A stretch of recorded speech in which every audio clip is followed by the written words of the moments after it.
नमस्कार साथियों। तो चलिए आज के दैनिक जागरण में क्या खास खबरें हैं उन्हें हम लोग एक एक करके देख लेते हैं। और याद रखिए दैनिक जागरण का नेशनल एडिशन है, राष्ट्रीय संस्करण है, तो इसमें आप लोगों को महत्वपूर्ण खबरें ही देखने को मिलेंगी। आप सभी से गुजारिश है, कई बार क्या होता है कि कुछ काम आने की वजह से क्लास थोड़ी लेट हो जाती है, तो जो आप लोग नोटिफिकेशन ऑन कर लीजिएगा और जिससे जब भी क्लास आया करेगी आप तक नोटिफिकेशन आ जाया करेगा और आपको मालूम चल जाएगा।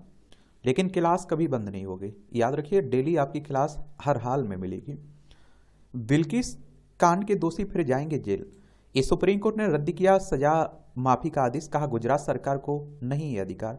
आपने देखा होगा कि चुनाव के समय गुजरात सरकार ने इन दोषियों को रिहा कर दिया था। उस समय गुजरात सरकार की काफी आलोचना भी की गई थी। एक बार गुजरात को आप लोग देख लीजिए, देखिए हमारा प्यारा भारत है, इसमें आप देखिए गुजरात देखने को मिलेगा, गांधीनगर इसकी राजधानी है। इसकी अंतर्राष्ट्रीय सीमा पाकिस्तान से लगती है, राज्यों में राजस्थान, मध्य प्रदेश, महाराष्ट्र से लगती है। 1 मई 1960 में इसे राज्य बनाया गया था। विधानसभा में 182 सीटें हैं, राज्यसभा में 11 सीटें हैं, लोकसभा में 26 सीटें हैं। 1,94,024 वर्ग किलोमीटर में फैला हुआ है आपका गुजरात। सभी 11 दोषियों को 2 सप्ताह में संबंधित जेल अधिकारी को रिपोर्ट करने का दिया आदेश, कहा कि पीड़िता को रिपोर्ट कोर्ट में रिट दाखिल कर दोषियों की रिहाई को चुनौती देने का अधिकार है। बिल्किस ने कहा कि न्याय ऐसा ही होता है, आज का दिन वास्तव में उनके लिए नया वर्ष है। माफी के मामले में इन पहलुओं पर होना चाहिए विचार, कोर्ट कह रहा है। माफी अर्जी उसी सरकार के समक्ष दी जा सकती है जिसके क्षेत्राधिकार में अभियुक्त को दोषी ठहराया गया है। वही सरकार सक्षम सरकार मानी जाएगी, ना कि वह सरकार अर्जी पर विचार के लिए सक्षम होगी जिसके क्षेत्राधिकार में सजा की बात दोषी स्थानांतरित किया गया हो, जहां अपराध घटित हुआ हो। माफी के लिए अर्जी दोषी द्वारा स्वयं या उसकी ओर से दी जा सकती है। अर्जी पर विचार करते वक्त देखा जाएगा कि सीआरपीसी की धारा 433A का अनुपालन हुआ है या नहीं। उम्र कैद की सजा के मामले में 14 वर्ष की सजा पूरी करने से पहले माफी नहीं मांगी जा सकती है। सीआरपीसी की धारा 432(2) में सजा देने वाले न्यायाधीश की राय जरूरी है और उनकी राय में बताया जाएगा कि दोषी को माफी दी जाए या नहीं। जो कारण बताए जाएंगे उनका केस की परिस्थितियों पर प्रभाव बताया जाएगा। माफी देने में राज्य सरकार की वह माफी नीति लागू होगी जो सजा देते समय लागू थी। किसी कारण से वह नीति नहीं लागू हो पाती है, जो ज्यादा उदार नीति प्रचलन में होगी वह लागू होगी। और आप देखिए 2002 की घटना है, आप देखेंगे गोधरा 10 अग्निकांड के बाद गुजरात में 2002 में दंगे हुए थे ना। 5 माह की गर्भवती 21 वर्षीय बिल्किस बानो सामूहिक दुष्कर्म की शिकार हो गई थी, उसके परिवार के सदस्यों को मार दिया गया था। तो उसी में बात हो रही है। और देखिए सुप्रीम कोर्ट की बात करें तो सर्वोच्च अदालत की बात हो रही है। संविधान के अनुच्छेद 124 के तहत इसकी स्थापना की बात की गई है। 28 जनवरी 1950 में स्थापना हुई थी इसकी। और इसमें जो न्यायाधीश रहते हैं सेवानिवृत्ति की उम्र 65 साल रखी गई उनकी, इसीलिए कहते हैं कि सर्वोच्च अदालत पर हमें भरोसा है। इस गुजरात सरकार की बहुत आलोचना की गई थी उस समय।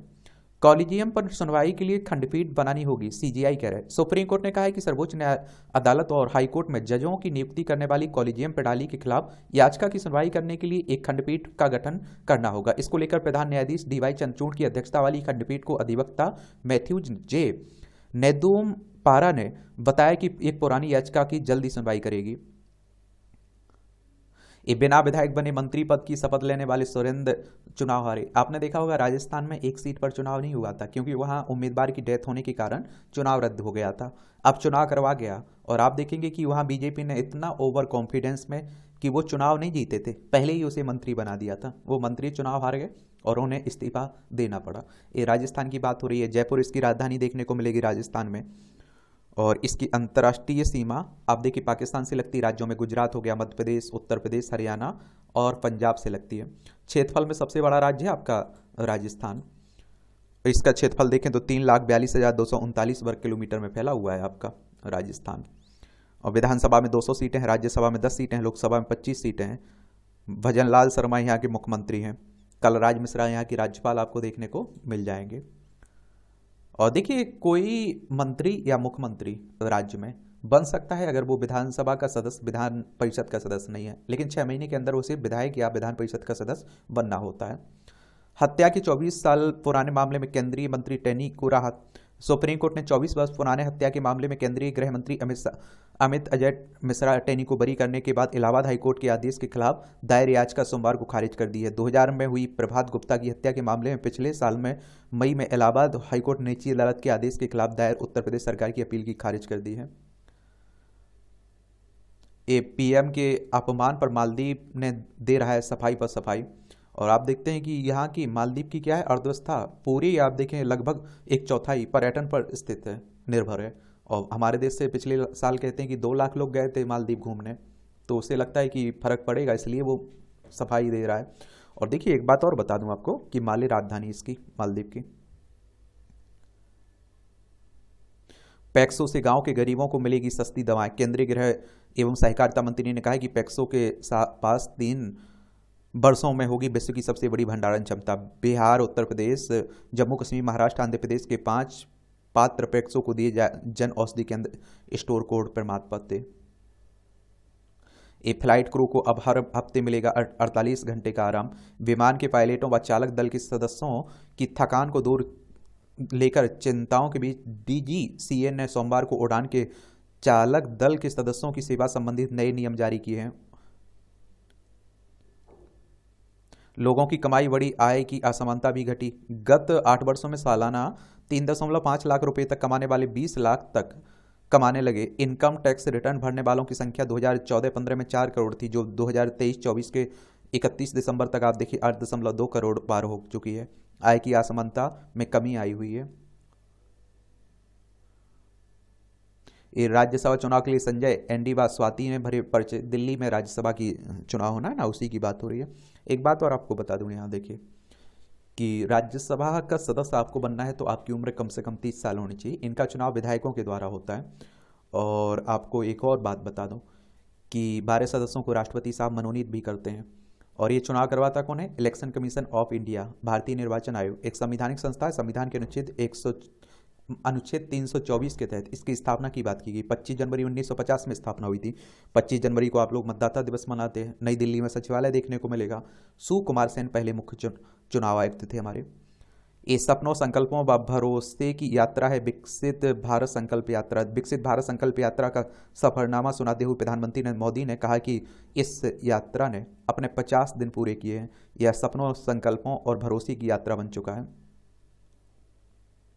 जब भारत ने पाकिस्तान पर तान दी थी 9 मिसाइलें, इमरान ने आधी रात लगाया था पीएम मोदी को फोन, लेकिन दिल्ली ने कर दिया था मना। विंग कमांडर अभिनंदन वर्धमान को पकड़ने के बाद बेहद तनावपूर्ण थे द्विपक्षीय संबंध। उसी की बात हो रही। पाकिस्तान में उच्चायुक्त रहे अजय बिसारिया ने अपनी किताब में किया रहस्योद्घाटन। किताब का दावा आप देखते हैं। पीएम मोदी ने 27 फरवरी 2019 की रात को बताया था कत्ल की रात।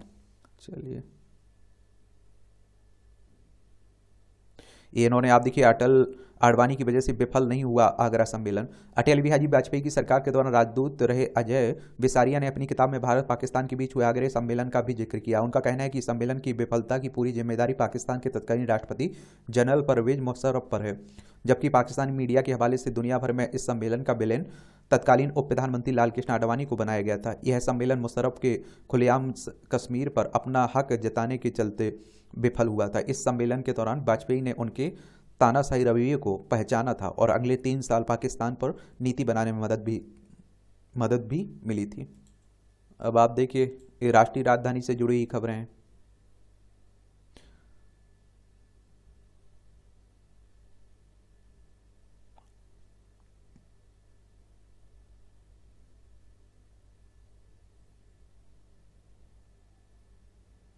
क्या अस्पतालों का बजट मोहल्ला क्लिनिक को किया जा रहा है आवंटित? हाईकोर्ट कह रहा है। यहाँ आप देखते हैं दिल्ली में जो मोहल्ला क्लिनिक देखते हैं ना, इस पर भी फर्जीबाड़ी के आरोप लग रहे हैं ना।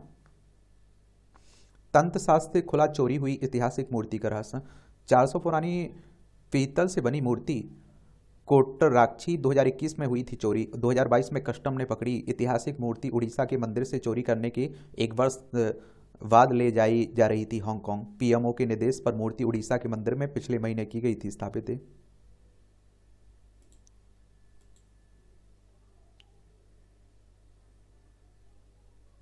शिवसेना विधायकों की अयोग्यता पर महाराष्ट्र विधानसभा अध्यक्ष 10 को सुनाएंगे फैसला। इस निर्णय पर टिका है मुख्यमंत्री एकनाथ शिंदे की सरकार का भविष्य भी। संवैधानिक कारणों से पूरे देश में निगाहें भी इस पर बनी हुई हैं। और ये लकीर भी साबित होगा एक तरह से। एक और आपको मालूम होना चाहिए कि महाराष्ट्र में आपने देखा होगा कि पहले बीजेपी और भारतीय जनता पार्टी और शिवसेना ने चुनाव लड़ा, उन्हें बहुमत मिला, लेकिन मुख्यमंत्री के पद को लेकर दोनों में तनातनी हुई। और बाद में आप देखते हैं कि एकनाथ शिंदे क्या उद्धव ठाकरे मुख्यमंत्री बन जाते हैं एनसीपी कांग्रेस के साथ मिलकर। फिर आप देखते हैं कि एकनाथ शिंदे शिवसेना के नेता बीजेपी के साथ मिल जाते हैं अपने विधायकों को लेकर और मुख्यमंत्री बन जाते हैं। तो वही सब चला। महाराष्ट्र की राजधानी मुंबई है, इसकी अंतर्राज्यीय सीमा मध्य प्रदेश, गुजरात, छत्तीसगढ़, तेलंगाना, कर्नाटक और गोवा से लगती है।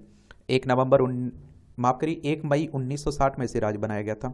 रमेश बैस यहाँ के राज्यपाल हैं। मुख्यमंत्री एकनाथ शिंदे हैं। विधानसभा में 288 सीटें हैं, विधान परिषद में 78 सीटें हैं, राज्यसभा में 19 सीटें हैं, लोकसभा में 48 सीटें हैं।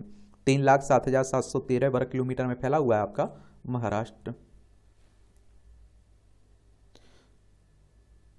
यूएनएससी में स्थायी सदस्यता के लिए भारत का समर्थन करता है रूस। राष्ट्रीय सुरक्षा परिषद की बात हो रही है।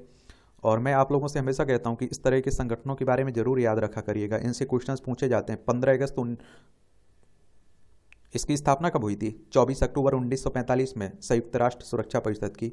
न्यूयॉर्क शहर यूएसए में इसका हेडक्वार्टर देखने को मिलेंगे। इसमें 15 सदस्य होते हैं, 5 स्थायी सदस्य होते हैं। चीन, फ्रांस, रूस, यूनाइटेड किंगडम, संयुक्त राज्य अमेरिका ये स्थायी सदस्य हैं। इनको एक तरह से स्पेशल शक्तियां मिली हुई हैं। कोई प्रस्ताव पास करवाना होता है तो इन पांचों को सहमत होना चाहिए। अगर एक भी इसके विरोध में रहता है प्रस्ताव के तो वो रिजेक्ट हो जाता है। और 10 इसमें अस्थायी सदस्य रहते हैं। अब तेजी से दौड़ेगा Ahmedabad Mumbai high speed bullet train. इसके लिए जमीन अधिग्रहण का कार्य भी 100% पूरा हो। इस परियोजना के अंतर्गत समुद्र के नीचे रेल सुरंग के लिए काम शुरू हो गया है। परेड का हिस्सा बनेगी महिला अग्निवीर वायु सैनिक। मोदी सरकार की उपलब्धियों को बौद्धिक जगत में फैलाएंगे शिक्षक। एकेडमिक्स फॉर नमो अभियान को देश के सभी शिक्षण संस्थानों तक पहुंचाने की योजना है। देश के करीब 50 संस्थानों के 500 से ज़्यादा प्राध्यापक व शोधार्थी अभियान से जुड़े हैं। रूस, यूक्रेन, इजरायल, हमास युद्ध में से डिफेंस एक्सपो पर ग्रहण। 2 वैश्विक संघर्षों से बड़ी रणनीतिक कूटनीतिक हलचल के मद्देनजर इस बार टला डिफेंस एक्सपो का आप देखेंगे आयोजन। एक्सपो का आयोजन टाल भारत कूटनीतिक वाद विवाद को पनपने का मौका नहीं देना चाहता है। 12वां डिफेंस एक्सपो 2022 में गांधीनगर गुजरात में हुआ था।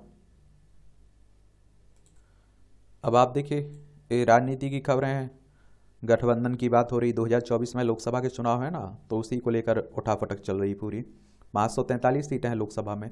इनका चुनाव डायरेक्ट जनता यानी कि मतदाताओं के द्वारा होता है। अगर आपकी उम्र 18 साल हो चुकी है तो वोटर सूची में नाम जुड़ चुका होगा, आप वोट डालने भी जाते होंगे। और अगर आपको चुनाव लड़ना है लोकसभा का तो आपकी उम्र कम से कम 25 साल होनी चाहिए। ये अयोध्या को लेकर बातें हो रही हैं। अयोध्या में भव्य राम मंदिर का शिलान्यास होना है ना, प्राण प्रतिष्ठा 22 जनवरी को, तो उसी पर सब बातें लिखी जा रही हैं। दिखा मोदी मैजिक, गूगल सर्च पर लक्षद्वीप ने रचा इतिहास। पीएम के दौरे ने बढ़ाया आकर्षण। 20 वर्ष के उच्चतम पर गूगल सर्च पर है। 3400% बढ़ी लक्षद्वीप की प्रति उत्सुकता लोगों की। और आप सभी जानते हैं कि जब प्रधानमंत्री साहब गए हुए हैं, इतना कंट्रोवर्सी हो रही है, तो स्वाभाविक सी बात है कि चर्चा में रहेगा ही।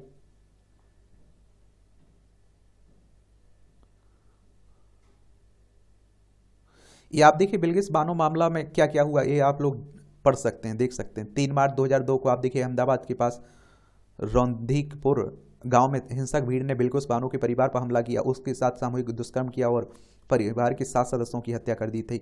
दिसंबर 2003 में सुप्रीम कोर्ट के मामले की सीबीआई जांच का निर्देश दिया था। 21 जनवरी 2008 को एक विशेष अदालत ने मामले में 11 लोगों को दोषी ठहराया था, उन्हें आजीवन का कारावास की सजा दी थी। दिसंबर 2016 में बॉम्बे हाईकोर्ट ने सभी 11 दोषियों की अपील पर फैसला सुरक्षित रखा। मई 2017 में बॉम्बे हाईकोर्ट ने सभी 11 दोषियों की उम्र कैद की सजा बरकरार रखी। 23 अप्रैल 2019 को सुप्रीम कोर्ट ने गुजरात सरकार को बिल्किस बानो को 50 लाख रुपए की मुआवजा देने का कहा। और 13 मई 2022 को सुप्रीम कोर्ट ने गुजरात सरकार को 9 जुलाई 1992 की अपनी नीति के तहत एक दोषी को समय पूर्व रिहाई की याचिका पर विचार करने का निर्देश दिया।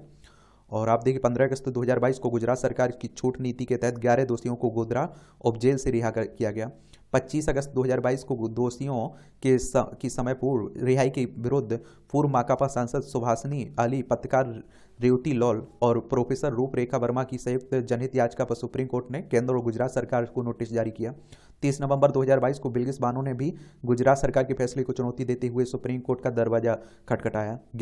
17 दिसंबर 2022 को सुप्रीम कोर्ट ने अपनी 13 मई के फैसले पर पुनर्विचार की मांग वाली याचिका बिल्किस बानो की याचिका खारिज की और 27 मार्च 2023 को बिल्किस बानो की याचिका पर सुप्रीम कोर्ट ने केंद्र, गुजरात सरकार और अन्य को नोटिस जारी किया। 7 अगस्त 2023 को सुप्रीम कोर्ट ने गुजरात सरकार के फैसले को चुनौती देने वाली याचिकाओं पर अंतिम सुनवाई शुरू की।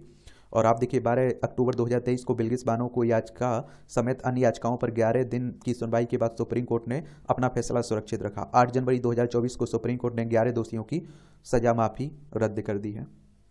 एक टाइम लाइन है, याद रखिएगा। केंद्र सरकार भरेगी निर्दलीय कैदियों का अर्थदंड। मध्य प्रदेश राज्य और जिला स्तरीय निगरानी समिति गठित समिति की अनुशंसा पर कैदियों की आर्थिक सहायता की जाएगी इसमें। और मध्य प्रदेश में 36 कैदी हैं अर्थदंड ना भर पाने के कारण जेल में बने हुए हैं, इसीलिए।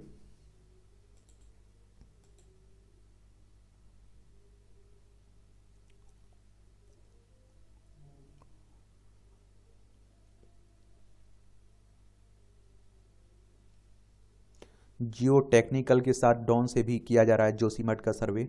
जोशीमठ के पुनर्निर्माण को कार्य योजना बनाने में अहम साबित होगी यह मैपिंग। इस जल्लीकट्टू की कानूनी वैधता पर फिर विचार करेगा सुप्रीम कोर्ट। एक खेल है ना, आप देखेंगे जल्लीकट्टू, खासकर तमिलनाडु में आप लोग देखते हैं इसे, तो उसी की बात हो रही है। जानवरों को होने वाले दर्द और पीड़ा को काफी हद तक कम कर देता है, कोर्ट ने कहा है ऐसा। इंटरनेट पर डीप फेक वीडियो पहचान कर प्रसारण रोकी नई तकनीकी। आईआईटी प्रयागराज में विकसित की गई एआई आधारित तकनीक। आजकल आप देख रहे हैं कि डीप फेक के जरिए किसी की पिक्चर होती है, किसी का चेहरा लगा दिया जाता है, किसी का वीडियो होता है, किसी का चेहरा लगा दिया जाता है, तो उसी को लेकर बातें हो रही हैं। दिव्यांगों की सहायता को पहली राष्ट्रीय टोल फ्री हेल्पलाइन शुरू की गई है। ये आप देखेंगे कि 1800-222-014 का शुभारंभ किया गया है। ये इस तरह के नंबर आप लोग शेयर कर दिया करिएगा, ठीक है। क्या रहता है कि लोगों को मदद मिल सके इससे। अब आप देखिए ये संपादकीय पाठ है, ये आपको प्रीलिम्स में, मुख्य परीक्षा में, इंटरव्यू में हर जगह मदद पहुंचाता है। एक सामान्य जानकारी मिलती है आप लोगों को यहाँ से।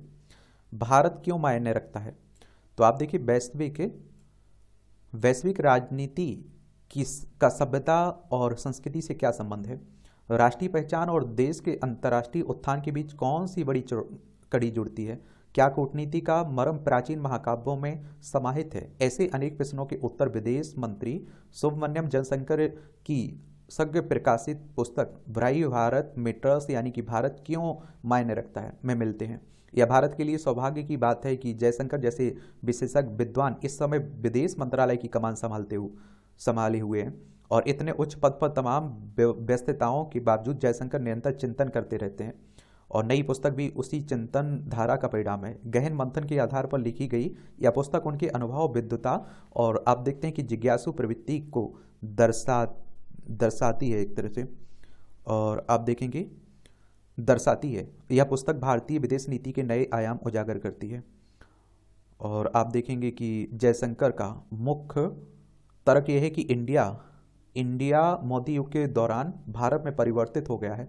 राष्ट्र की नीति और नियत में प्राचीन वैभवशाली सभ्यता का पुनर्जागरण एवं उसकी पुनर्स्थापना इस कायापलट के मूल में है। जयशंकर लिखते हैं कि 2014 की पूर्व भारतीय विदेश नीति में अपनी महान सभ्यता के प्रति गौरव बोध का अभाव था। हम अपनी ही सांस्कृतिक विरासत को लेकर उदासीन होने के साथ ही उसे लेकर शर्मिंदगी का भाव रखते थे और इससे हमारी विदेश नीति कमजोर होती गई। भारत का केंद्र में राज्य के बजाय सभ्यतागत राज्य के तौर पर उभरना और विश्व में रामराज्य के आदर्शों से प्रेरित नियम आधारित व्यवस्था बनाने की संकल्पना वर्तमान दौर की बड़ी विशेषज्ञता है और विशेषता है। सदियों से गुलामी के नीचे दबा हुआ देश आज यदि स्वयं के प्रतिरूप को विश्व के समक्ष आत्मविश्वास से प्रस्तुत करने का साहस कर पा रहा है तो आप देखिए उसके पीछे केवल आर्थिक प्रगति और सैन्य शक्ति में बढ़ोतरी नहीं है, बल्कि महान सभ्यता और दार्शनिक धरोहर से उत्पन्न होता हुआ आत्मबल भी है। जयशंकर के अनुसार भारत अत्यधिक कठिन वैश्विक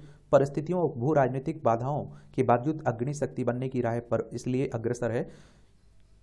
उसने भगवान श्री राम जैसी दृढ़ता, सहिष्णुता और मानसिक शक्ति का परिचय दिया है। रामायण के पात्रों के माध्यम से भारत के उत्थान का वर्णन इस पुस्तक की विशेषता है लेखक लक्ष्मण का उदाहरण देते हुए समझाते हैं कि जैसे राम को संकट के दौरान भरोसा करने के लिए विश्वसनीय और सजग भाई की आवश्यकता थी, वैसे ही आज भारत को वैश्विक शक्ति क्रम में ऊपर उठाने के लिए विश्वसनीय मित्रों और साझेदारों की आवश्यकता है। भारत की मित्रमंडली के विस्तार और विकासशील देशों की अहमियत के सिलसिले में जयशंकर वाली और सुग्रीव के बीच युद्ध का उल्लेख भी करते हुए लिखते हैं कि राम ने कमजोर पक्ष का साथ दिया, क्योंकि कमजोर देश स्वयं को स्थायी आधार पर बड़े देश से जोड़ने के इच्छुक होते हैं। क्वाड समूह का महत्व समझाते हुए जयशंकर भारत मिलाप से उसकी तुलना करते हुए लिखते हैं कि जिन लोगों में साझा मूल्यों और सिद्धांतों का समावेश हो, उनकी एकजुट होने की क्षमता को कम नहीं आंकना चाहिए। पुस्तक में आप देखिए रामायण के माध्यम से विश्लेषण इसलिए और दिलचस्प है क्योंकि प्रायः कूटनीति और रणनीतिक मामलों में महाभारत के उदाहरण अधिक दिए जाते हैं। विदेश मंत्री दर्शा रहे हैं कि अंतर्राष्ट्रीय संबंधों में मूल्य और नैतिकता उतने ही अहम है जितने हित और चतुराई है। इन दोनों का मिश्रण ही सही समीकरण तैयार करता है। आज भारत अपने दुश्मनों के विरुद्ध चाणक्य नीति अपना रहा है।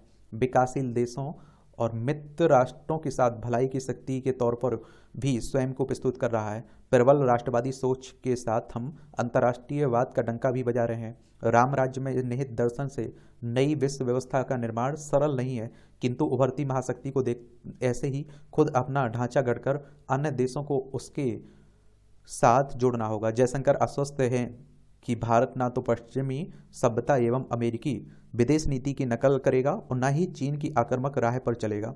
हम इन शक्ति केंद्रों से भिन्न हैं और उसे प्रकट करने के लिए हमें अपनी विरासत और अपने सामरिक सोच को वैश्विक पटल पर प्रभावी ढंग से रखना होगा।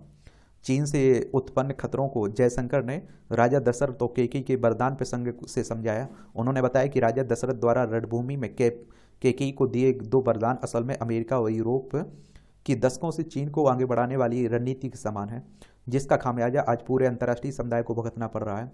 कतिपय नीतियों में पश्चिम के नौसिखिएपन और भारत में चीन समर्थक वामपंथियों को इसके लिए जयशंकर ने दोषी ठहराया, क्योंकि उनके दम पर ही आज चीन दुस्साहस दिखाने की स्थिति में आ गया है। चीन केंद्रित वैश्वीकरण से लेकर उसकी आक्रामक भौगोलिक विस्तार की मंशा पर जयशंकर ने स्पष्ट लिखा है कि भारत इसका विरोध करता है, क्योंकि हमें एशिया में बहुध्रुवीय व्यवस्था और बराबरी ही मंजूरी है। पश्चिमी देशों में खालिस्तान और आप देखिए जिहादी ताकतों का संगठित होना और पश्चिमी उदारवादियों द्वारा भारत में कथित लोकतंत्र और मानव अधिकारों को लेकर उठने वाले सवालों को भी जयशंकर ने प्रभावी ढंग से निशाने पर लिया है। उन्होंने विदेशी हितों और भारतीय हितों के बीच का अंतर सटीक उदाहरण से समझाया है। वस्तुतः इस पुस्तक का मूल उद्देश्य यही उद्घोषणा करना है कि भारत एक विलक्षण सभ्यतागत राज्य है, जो रामायण में पवन पुत्र हनुमान की भांति आत्म जागरूकता एवं आत्म खोज की प्रक्रिया के माध्यम से अपनी मूल शक्तियों को भांपने लगा है, उनका उपयोग करने के लिए तत्पर है और विकास और विरासत की इस गाथा से हर भारतीय को परिचित होना चाहिए, ताकि वह समझ सके कि हम कहाँ से आए हैं और कहाँ तक जाएंगे। सी प्रकाशित होने वाली पुस्तक फ्रेंड्स इंडिया जा क्लोजेस्ट स्ट्रेटेजिक पार्टनरशिप के लिखा अंतर्राष्ट्रीय मामलों के विशेषज्ञ हैं। इनका नाम है श्री राम चौलिया। इन्हें आप लोग स्क्रीन पर देख भी रहे होंगे। तो इनके द्वारा लिखा गया है। अयोध्या में साकार हो रहा है एक सपना। अयोध्या में श्री राम मंदिर का निर्माण भारत में एक त्रासद भरे युग का अंत और नए स्वर्णिम युग की शुरुआत है। कई बार हम लोग बात कर चुके हैं इस पर। सोमवार 22 जनवरी का दिन इतिहास के ऐसे अध्याय में अंकित होने जा रहा है जो सामान्यतः वर्तमान इतिहास लेखन की परंपरा से गायब है। इस दिन अयोध्या के श्री राम मंदिर के गर्भगृह में श्री राम लला की विग्रह की प्राण प्रतिष्ठा की जाएगी। इसमें 7,000 विशिष्ट श्रेणी के अतिथियों, लगभग 4,000 साधु संतों, 50 देशों और सभी राज्यों से करीब 20,000 लोगों के उपस्थित रहने की संभावना है। कुछ समय पहले तक सामान्य कस्बे की तरह दिखने वाले अयोध्या धर्म क्षेत्र में इतनी संख्या में अतिथि आ सकते हैं, इतना बड़ा समारोह हो सकता है, इसकी कल्पना नहीं की जा सकती थी। यह अमूल रूप से बदल चुकी अयोध्या का प्रमाण है। अंतर्राष्ट्रीय हवाई अड्डा, अत्यंत भव्य एवं विशाल रेलवे स्टेशन, इसी तरह चारों ओर की आधुनिक सड़कें किनके सपने में रही होंगे। और आप देखिए शहर में लगाए गए 25 राम स्तंभ, 40 सूर्य स्तंभ के साथ रामायण के 180 प्रसंगों के भित्ति चित्रों से सभी कॉरिडोर को सजाकर अयोध्या की उसका मूल सांस्कृतिक चरित्र देने की कोशिश की गई है। और आप देखेंगे कि हवाई अड्डे के प्रवेश द्वारों मेडिकल कॉलेज, अस्पताल आदि के नाम रामायण काल से ही लिए गए हैं। यानी अयोध्या की सांस्कृतिक आध्यात्मिक अतीत को आधुनिक संदर्भ में दृष्टिगोचर करने के सारे यत्न किए जा चुके हैं। आने वाले श्रद्धालु और भक्त अपने अनुसार अनुष्ठान पूरे कर सकें, इसका ध्यान रखते हुए भी काफ़ी कुछ किया जा रहा है। मसलन परिक्रमा मार्ग का चौड़ीकरण तथा उसके दोनों ओर आवश्यक सेवाएं विकसित की जा रही हैं। और आने वाले समय में अयोध्या पूरी तरह ग्रीन सिटी और हेरिटेज स्थल के रूप में विकसित हो जाएगी। ये संपूर्ण निर्माण एवं परिवर्तन बता रहे हैं कि अगर सरकार के पास सपने हों और उसे जमीन पर उतारने का संकल्प हो तो समय सीमा के भीतर किसी स्थान का ऐसा कायाकल्प किया जा सकता है और जिसके बारे में किसी ने अपने सपने भी में नहीं सोचा हो। लगभग 500 वर्षों के संघर्ष के बाद अयोध्या में श्री राम मंदिर के निर्माण और उसके प्राण प्रतिष्ठा का एक महान अवसर है, तो उसके कार्यक्रम को ऐसा व्यापक रूप स्वरूप देना ही चाहिए। राजनीतिक विरोध में कोई कुछ भी कहे, यह स्वीकार करना होगा कि अगर केंद्र में प्रधानमंत्री नरेंद्र मोदी के नेतृत्व में सरकार नहीं होती तो ना अयोध्या का स्वरूप अमूल चूल बदलता, न ही राम मंदिर का समय सीमा के अंदर निर्माण होता। यह केवल एक मंदिर का निर्माण नहीं बल्कि भारत की जो आध्यात्मिक सांस्कृतिक अंतःशक्ति एवं पहचान थी, जिसके आधार पर यह संपूर्ण विश्व के लिए एक आदर्श और आकर्षक राष्ट्र था, उसकी पुनः प्राप्ति का महान अवसर है। अयोध्या में बाबर के सिपह सलाहकार मीर वाकी ने श्री राम जन्मभूमि मंदिर को ही चुनकर क्यों ध्वस्त किया होगा? मध्यकाल के चरित्र वाले मजहबी कट्टरपंथी साम्राज्यवाद का लक्ष्य केवल शासन करना नहीं बल्कि संपूर्ण राष्ट्र पर भौतिक और सांस्कृतिक रूप से इस्लामीकरण करना था। और यह तभी संभव होता जब ऐसे पवित्र केंद्र जो संपूर्ण भारत की अंतस चेतना को जागृत और सतर्क रखते थे, जहां से निकलती हुई आभा से अध्यात्म भारत हर संकटों के सामने खड़ा होता था और उन सबको ध्वस्त कर दिया जाए। उनके घृणित मजहबीकरण के रास्ते की ये पवित्र स्थल ही मुख्य बाधाएं थीं और इसी कारण भारत के हजारों धर्मस्थल निर्दयतापूर्वक ध्वस्त किए गए। ऐसे धर्मस्थल का पुनर्निर्माण निश्चित ही वर्तमान समय में फिर से वैसे ही भारतीय राष्ट्र के राज्य के पुनर्उद्भव तथा संपूर्ण विश्व के लिए आदर्श बनने का आधार सिद्ध होगा। भारत के स्वतंत्रता आंदोलन में अधिकतर मनीषियों का यही सपना था कि इतने महान सपनों के साकार होने के कार्यक्रम को उसी अनुरूप विराट स्वरूप देना और जन जन तक पहुंचाना आवश्यक है। संपूर्ण देश नहीं विश्व भर में फैले भारतवंशी इसके साथ स्वयं को भावनात्मक रूप से जोड़े हैं और यह आंदोलन के कार्यक्रमों में भी निहित था और प्राण प्रतिष्ठा समारोह में भी। प्राण प्रतिष्ठा समारोह के लिए 20 दिसंबर से ही अक्षत वितरण अभियान चल रहा है और 15 जनवरी तक ये पीले अक्षत देश के 5 लाख गांव के लोगों के बीच वितरित करने हैं और संघ के स्वयंसेवक अक्षत वितरण के साथ लोगों को रामलीला के दर्शन का न्योता भी दे रहे हैं। 22 जनवरी को पूरा देश राममय रहे, इसके लिए हर परिवार अपने घरों में दीप प्रज्वलित करे और इसका आग्रह कर रहे हैं। देश के 5 लाख से ज़्यादा मंदिरों में प्राण प्रतिष्ठा का प्रसारण किया जाएगा और सभी राज्यों में के मुख्यमंत्रियों और राज्यपालों के लिए 26 जनवरी से 22 फरवरी के बीच दर्शन पूजा और सरयू आरती के लिए भी तिथियां तय की गई हैं। यह मंदिर निर्माण कर उसमें रामलला के विग्रह की सामान्य तरीके से प्राण प्रतिष्ठा कर दी जाती तो उससे ना तो ऐसा माहौल बनता और ना ही उसका संदेश ही सही रूप में जाता। सच कहा जाए तो अयोध्या में श्री राम मंदिर का संपूर्ण कानूनी प्रक्रिया का पालन करते हुए निर्माण तथा स्वतंत्रतापूर्वक अध्यात्म अनुष्ठान से प्राण प्रतिष्ठा भारत के एक त्रासद भरे युग का अंत और नए स्वर्णिम युग का आरंभ है। अभी तक के इतिहास लेखन में हिंदू धर्मस्थलों के ध्वस्त के विवरण को शामिल नहीं किया गया, लेकिन अब समय बदल चुका है। आशा है कि अब इतिहास श्री राम मंदिर के निर्माण और प्राण प्रतिष्ठा के एक एक पल का साक्षी बनकर उसे शामिल करेगा ताकि आने वाली पीढ़ियां इससे अवगत होती रहेंगी, एक एक व्यक्ति का इससे भावनात्मक जुड़ाव हो और सभी तक वहाँ के एक तरह से आप देखिए दृश्य और समाचार पहुँचे, ये आवश्यक है। श्री राम मंदिर निर्माण का कार्यक्रम इस लक्ष्य में सफल होता दिख रहा है। लेखक वरिष्ठ पत्रकार और राजनीतिक विश्लेषक हैं, इनके द्वारा लिखा गया है, अवधेश कुमार के द्वारा। यहाँ भी एक कॉलम देखेंगे, कल, आज और कल। हम सब ने कल देखा है, आज देखा है और आशा है कि कल भी देखेंगे। जो बीत गया वह वापस नहीं आएगा, उसकी यादें अवश्य आएंगी। कल की विशेषता है कि वह फिर कभी लौट कर नहीं आता है। वह कल चाहे राजा का हो या रंग का हो, समय को कैद नहीं किया जा सकता है। मृत्युलोक में हर जीवन कल, आज और आने वाले कल की सीमाओं से बंधा है, इसलिए इसके भेद को समझकर गहरा रहस्य जानना अपरिहार्य है और जो मानव इस रहस्य से आत्मसात कर लेता है उसको समस्त सफलताएं मिल सकती हैं। अच्छा कॉलम लिखा जाता है, देख लिया करिएगा। ये मालदीव की मुगालता, ये मालदीव और आप देखिए लक्षद्वीप में जो आप देखते हैं कि कंट्रोवर्सी बनी हुई है ना, उसी को लेकर बात हो रही है। और लक्षद्वीप को भी आप देखते हैं कि पर्यटन के हिसाब से विकसित किया जा सकता है, और इसलिए उसकी चर्चाएं भी हो रही हैं इतनी। और मुझे लगता है कि इसीलिए आप देखते हैं कि प्रधानमंत्री ने उस तरफ एक आकर्षित मतलब लोगों का ध्यान आकर्षित किया है।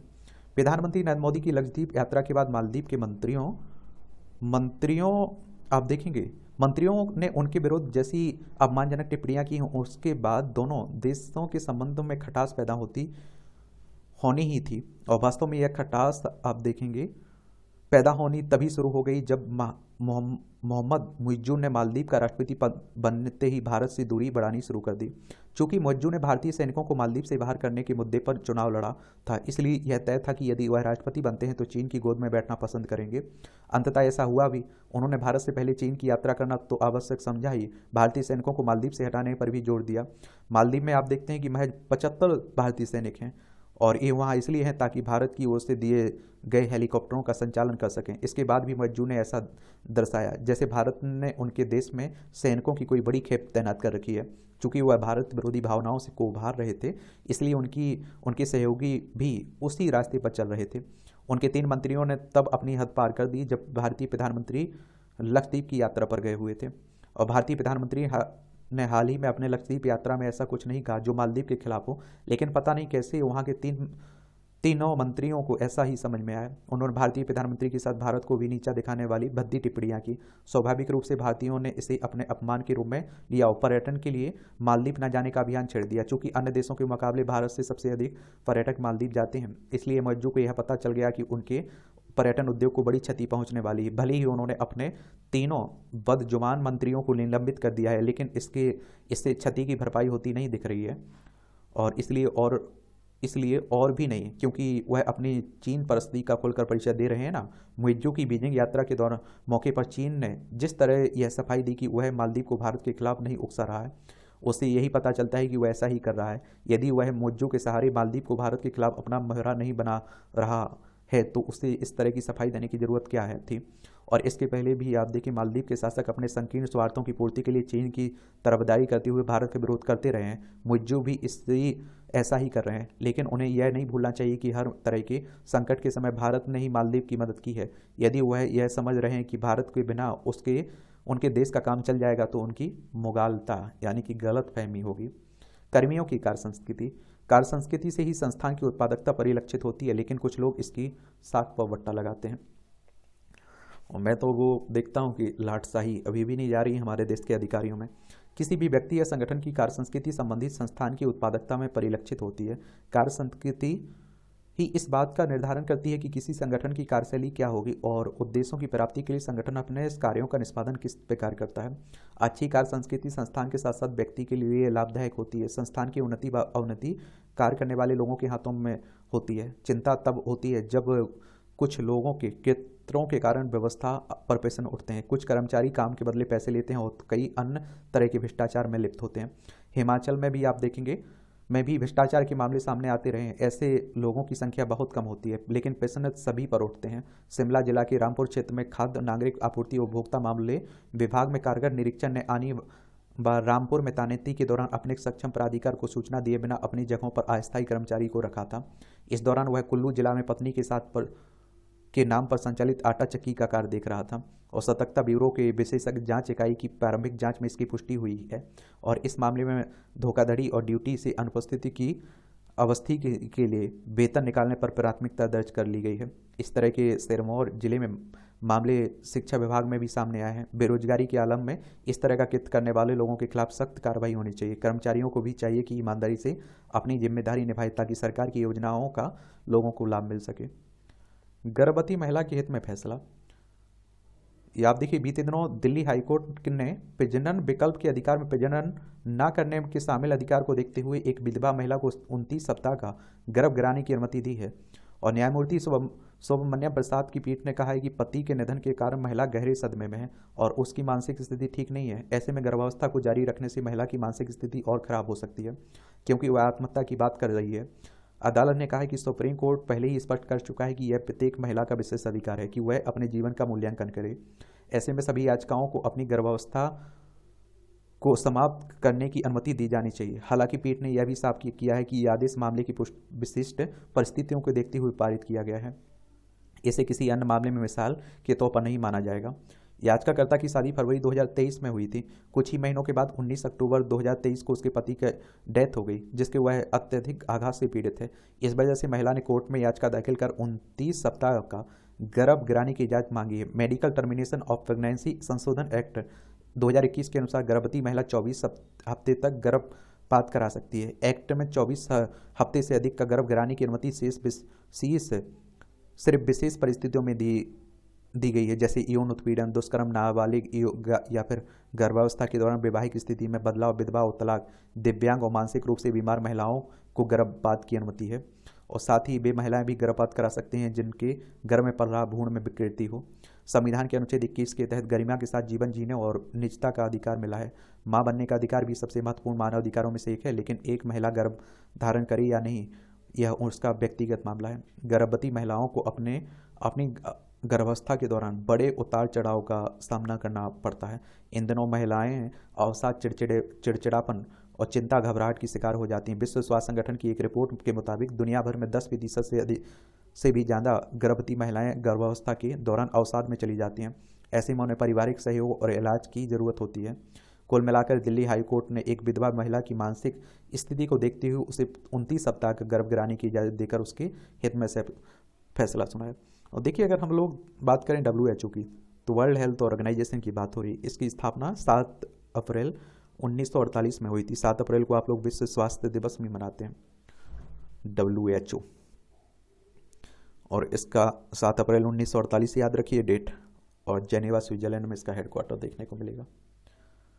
ये छोटी छोटी टिप्पणियाँ रहती हैं, देख लिया करिएगा, पढ़ लिया करिएगा। इसकी PDF टेलीग्राम पर डाल देता हूँ, तो वहाँ से डाउनलोड कर लिया करिएगा।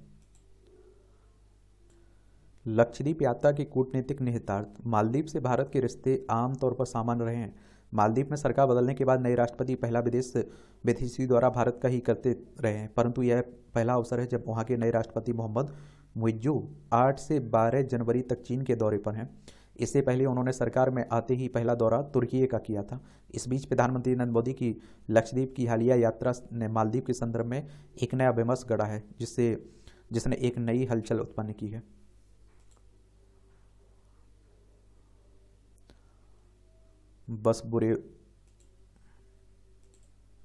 बस मुद्दे उछालिए।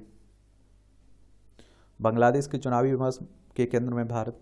ये आप देखते हैं कि फिर से यहाँ चुनाव हुआ था ना, तो ये भी आप देखें, शेख हसीना की भारी जीत हुई है इसमें। देखिए, ये बांग्लादेश है। ये आप देखेंगे कि पश्चिम बंगाल, असम, मेघालय, त्रिपुरा, मिजोरम 5 राज्यों की सीमा लगती है।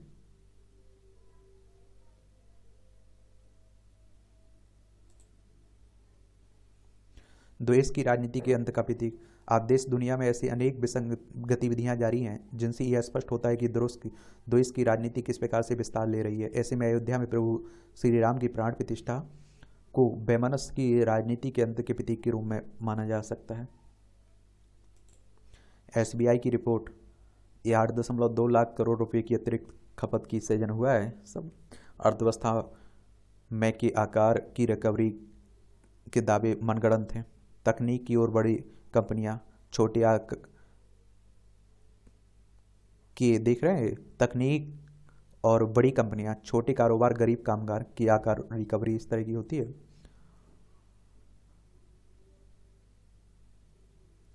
कि आकार की रिकवरी का मतलब होता है अर्थव्यवस्था के विभिन्न समूहों की असमान वृद्धि। हुंडई तमिलनाडु में 6,180 करोड़ रुपए की निवेश करेगी। DLF ने 3 दिन में 7,200 करोड़ की फ्लैट बेचे। बीते साल वाहनों की खुदरा बिक्री 11% बढ़ी। 1,500 कर्मचारियों की छटनी करेगा फ्लिपकार्ट। ई-कॉमर्स कंपनी है ना। 50 लाख करोड़ रुपए हुई म्यूचुअल फंड उद्योग की परिसंपत्तियां। प्याज सस्ता होने से दिसंबर में घटी भोजन की थाली की लागत। ONGC ने KG बेसिन से तेल और गैस निकालना शुरू किया है।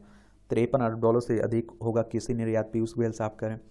737 8 मैक्स विमानों की जांच संतोषजनक तरीके से पूरी। DGA ने नागर विमान महानिदेशालय कह रहा है।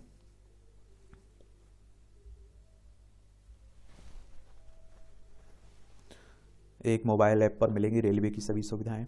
किस क्रिस कर रहा है ऐप विकसित और यात्रियों की परेशानी होगी दूर इसमें।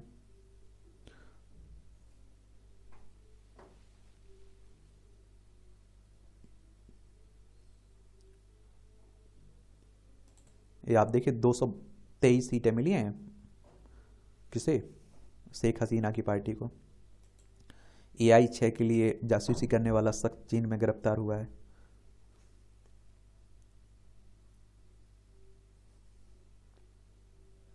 पाकिस्तान की सुप्रीम कोर्ट ने दोषियों के ताउम्र चुनाव लड़ने पर प्रतिबंध हटाया। पाकिस्तान की सीधी अदालत ने 6-1 के बहुमत से रद्द किया 2018 का फैसला।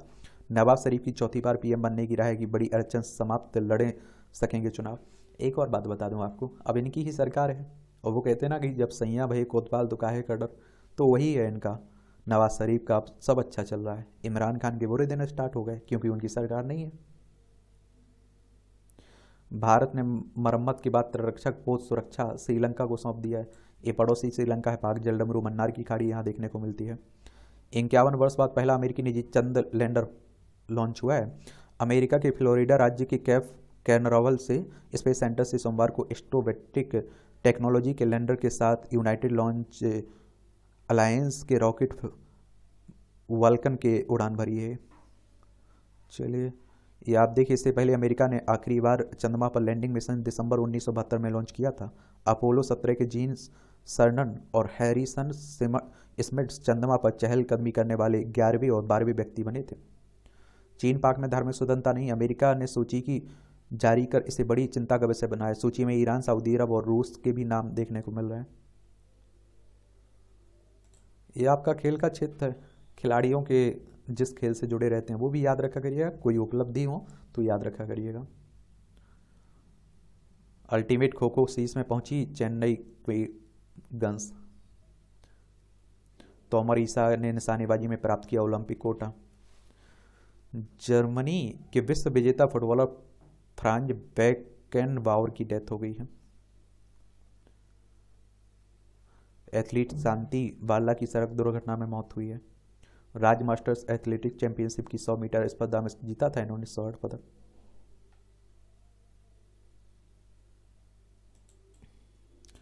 सबके प्रिय प्रभु रघुवीर।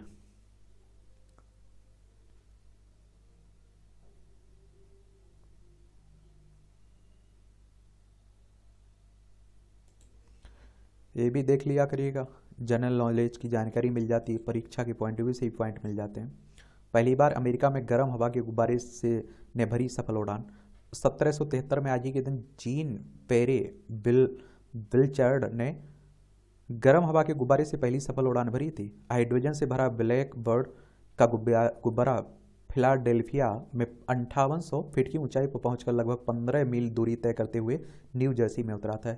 यह एक कुत्ते को भी अपने साथ ले गए थे। बर्फीले अटलांटिक महाद्वीप पर पहुंचा पहला भारतीय अभियान दल। 1982 में आज ही के दिन पहला भारतीय अभियान दल अंटार्कटिका महाद्वीप पर पहुंचा था। समुद्री जीव विज्ञानी डॉक्टर सैयद जहूर कासिम के नेतृत्व में 21 सदस्यों की टीम ने 6 दिसंबर 1981 को गोवा से अपनी यात्रा शुरू की थी। लगभग 32 दिन बाद पहुंचा था।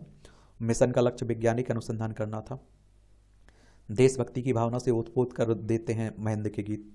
मेरे देश की धरती है प्रीत जहाँ की रीत जहाँ सदा जैसे गीतों की आवाज़ देने वाले गायक महेंद्र कपूर का जन्म 1934 में आज ही के दिन अमृतसर में हुआ था। 1957 में मेट्रो मार्फी ऑल इंडिया गायन प्रतियोगिता में जीत के साथ उनका फिल्मी सफर शुरू हुआ था।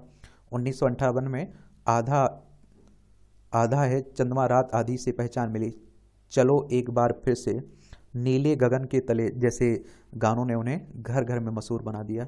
1967 में राष्ट्रीय पुरस्कार मिला। 1972 में पद्मश्री से सम्मानित किया गया। 27 सितंबर 2008 को इनकी डेथ हो गई थी। ओपेनहाइमर ने जीते 5 पुरस्कार। बेस्ट डायरेक्टर बने क्रिस्टोफर वार्बी ने सिनेमैटिक और बॉक्स ऑफिस के लिए पहला गोल्डन ग्लोब जीता। टीवी सीरीज सक्सेशन का भी दिखा जलवा। ड्रामा कैटेगरी में कुल 4 अवार्ड जीते। ये आप देखिए प्रमुख पुरस्कारों की सूची। ये आप देखिए best film Oppenheimer, best director Christopher Nolan Oppenheimer, best sporting actress Elizabeth Debicki the Crown.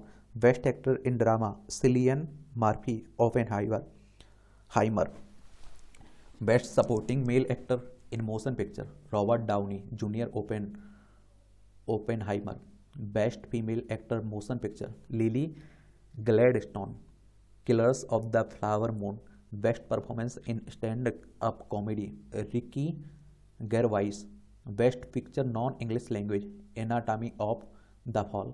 Best actress in motion picture music या comedy Emma Stone Poor things.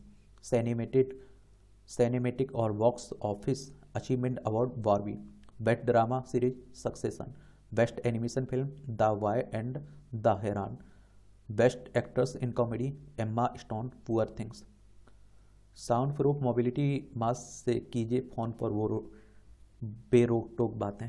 देख लीजिए, यह कोई धुएं और संक्रमण से बचाने वाला साधारण फेस मास्क नहीं है, बल्कि तकनीक का बेजोड़ नमूना है। इस मोबिलिटी मास्क को स्मार्टफोन से लिंक करके बातचीत की जा सकती है। खास बात यह है कि कॉल अथवा मीटिंग के दौरान कोई भी आपकी बातचीत को सुन नहीं सकता है, क्योंकि यह पूरी तरह से साउंड प्रूफ है। अमेरिका के नेवादा के लॉस वेगास में आयोजित वार्षिक उपभोक्ता इलेक्ट्रॉनिक व्यापार शो में इस मास्क के मॉडल का पहला बार प्रदर्शित किया गया है। अच्छी बात है। सुबह जल्दी जगने से जुड़ा है भोजन संबंधी विकार एनोरेकिसिया नर्वोसा। इस अनुसंधान कर रहे हैं बिजली ग्रिड को फेल नहीं होने देगा डिवाइस। आईआईटी कानपुर ने तैयार किया 5G आधारित स्वदेशी उपकरण, साइबर हमले में भी होंगे नाकाम। इससे पूरी तरह से स्वदेशी तकनीक है इसमें। ई वाहन के कारण बड़ी चुनौती, हैकर्स भी कर रहे हैं ग्रिड पर हमले, तो उसी को बात हो रही है। 4 वर्षीय बच्चे ने सहपाठी को गिफ्ट किया सोना। गजब, बीजिंग चाइना की घटना है। ये मूवियों से जुड़ी खबरें हैं। और इस तरह से आप देखेंगे कि आज के न्यूज़पेपर की कहानी खत्म होती है। आप लोग पढ़ते रहिए, एंजॉय करते रहिए। आपको कोई सवाल हो मेरे लिए, सुझाव हो, तो ज़रूर आप लोग भेजिए। मेरी तरफ से शुभकामनाएं हैं।